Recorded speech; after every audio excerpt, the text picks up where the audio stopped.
మొంతా తుపాను ప్రభావంతో అల్లూరి మన్యం జిల్లాలోని పలు ప్రాంతాల్లో కొండ చర్యలు విరిగిపడ్డాయి. ఫలితంగా బస్సు సర్వీసులను ఆర్టీసీ నిలిపివేసింది.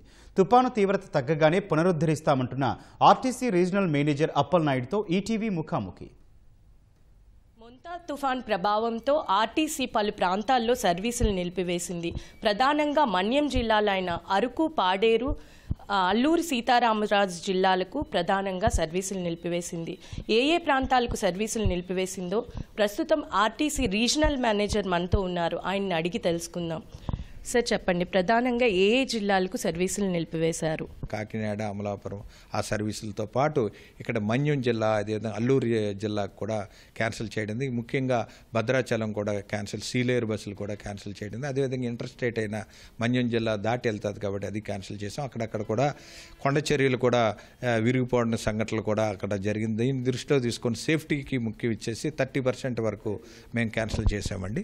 అధికారులు, సూపర్వైజర్లు కూడా డ్రైవర్స్తో ఎప్పటికప్పుడు మమేకం అవుతూ వాళ్ళకి ఎప్పుడప్పుడు డైరెక్షన్ ఇస్తూ ఎప్పటికప్పుడు మేము ఏ రూట్ తీయాలి, ఏ రూట్ వెళ్ళకూడదు, అదేవిధంగా మనకి కోరాపుట్టి ఈ రూట్లో కూడా కొన్ని కొండ చర్యలు పడడం కూడా జరిగింది. అది ఇంటర్స్టేట్ రూట్, మన ఒరిస్సా భాగమైన ఇంటర్స్టేట్లో ఏదైతే ఉన్నాయో గునుపూరు ఇలాంటి సర్వీసులు కూడా కొన్ని నిలబెట్టేసి మనకి ఏదైతే తూర్పుగోదావరి జిల్లా నుండి కూడా అటు కృష్ణా, గుంటూరు వరకు కూడా టోటల్ హైవే అయితే 8:30 నుండి ఉదయం 6 గంటల వరకు బ్యాన్ చేసేయడం జరిగింది. అత్యవసర సర్వీస్ లేకుండా ఆ రకంగా గవర్నమెంట్ ఇచ్చిన ఆదేశ ప్రకారంగా మేము అన్ని సర్వీసులన్నీ కూడా ఇక్కడ డీబీఎస్ కాంప్లెక్స్ రద్దు చేసి ఏదైతే ఇంపార్టెంట్ సర్వీసులు ఉన్నాయో ఇబ్బంది లేదో ఆ సర్వీసులని మధ్యలో ఆపేసాం. కంటే అక్కడ అనకాపల్లి కానీ తుని మధ్యలో మేము బస్ సర్వీసులు అయితే ప్రయాణికుల దృష్ట్యా మళ్ళీ సేఫ్టీని చూసుకొని అక్కడ ఉన్న రోడ్డు విషయాన్ని చూసుకొని మళ్ళీ నైట్ రిస్టార్ట్ చేసామండి. ఇటు హైదరాబాద్కి కూడా తిప్పేయమండి. ప్రయాణికుల రష్ను బట్టి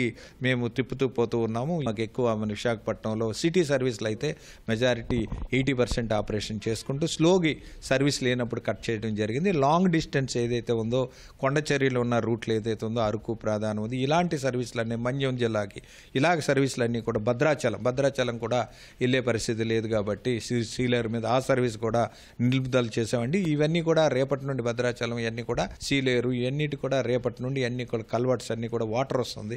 ఆ దృష్టిలో చూసుకొని అవన్నీ కూడా రేపు రిస్టార్ట్ చేస్తాం. ఇది లోకల్ సర్వీసు, హైవే సర్వీస్ అయితే ఈ రోజు నుండి రిస్టార్ట్ చేస్తాం. తుఫాను తీవ్రత తగ్గిన తర్వాత యథాతథంగా బస్ సర్వీసులను ప్రారంభిస్తామని రీజనల్ మేనేజర్ మనకు తెలియజేశారు. కెమెరా పర్సన్ ఏ శ్రీనివాస్తో ఉషారాణి, ఈటీవీ న్యూస్, విశాఖపట్నం.